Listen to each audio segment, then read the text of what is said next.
എല്ലാവർക്കും എൻ്റെ വിനീതമായ നമസ്കാരം.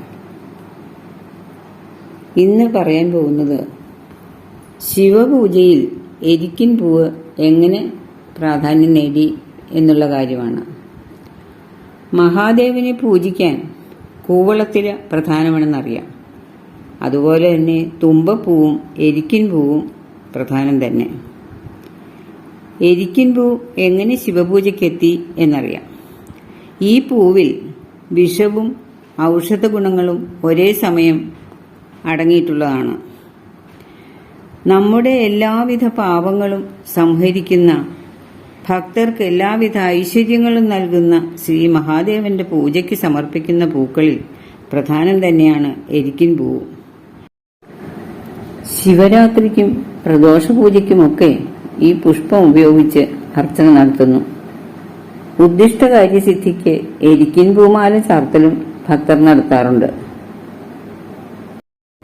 എരിക്കിൻ പൂവിനെ കുറിച്ച് ഒരൈതിഹ്യം കേട്ടിരിക്കുന്നത്, പാലാഴി മഥനത്തിൽ വാസുകിയിൽ നിന്ന് വമിച്ച കാളകൂട വിഷം ലോകരക്ഷയ്ക്കായി മഹാദേവൻ സ്വീകരിച്ചപ്പോൾ ഒരംശം എരിക്കും സ്വീകരിച്ചു എന്ന് പറയുന്നു. അതേ തുടർന്ന് ലോകരക്ഷാ മാഹാത്മ്യവുമായി എരിക്കിനും ബന്ധം വന്നു. അങ്ങനെ ശിവപൂജയ്ക്ക് എരിക്കിൻ പൂവും പ്രാധാന്യം നേടി.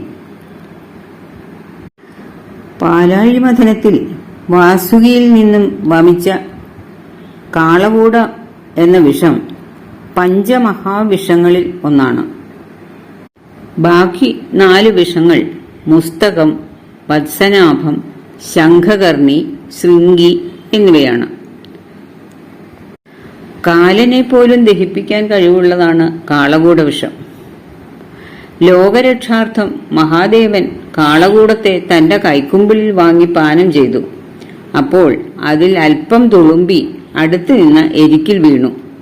അങ്ങനെ എരിക്കിന് വിഷാംശമുണ്ടായി എന്നും, സ്വതവേ വെള്ള നിറമുള്ള എരിക്കിൻ പൂവിന് വിഷത്തിന്റെ നീല നിറം കൂടി കിട്ടി എന്നും പറയുന്നു. ഭഗവാന്റെ കൈക്കുമ്പിളിൽ നിന്നും തുളുമ്പിയ വിഷത്തുള്ളികൾ പാമ്പ്, ചിലന്തി, തേൾ എന്നീ ജീവികൾ രുചിച്ചുവെന്നും, തുടർന്ന് അന്നുവരെ വിഷമില്ലാതിരുന്ന ആ ജീവികളും അവയുടെ വംശവും വിഷജന്തുക്കളായി മാറിയെന്നും ഐതിഹ്യം പറയുന്നു. സിദ്ധവൈദ്യത്തിലും ആയുർവേദത്തിലുമൊക്കെ എരിക്കിന്റെ അപാരമായ ഔഷധ ഗുണത്തെപ്പറ്റി പറയുന്നുണ്ട്. വിഷാംശം നീക്കിയാണ് ഔഷധമാക്കി ഉപയോഗിക്കുന്നത്. ക്ഷേത്ര പരിസരങ്ങളിലൊക്കെ ഈ ചെടി ധാരാളമായി കാണാം.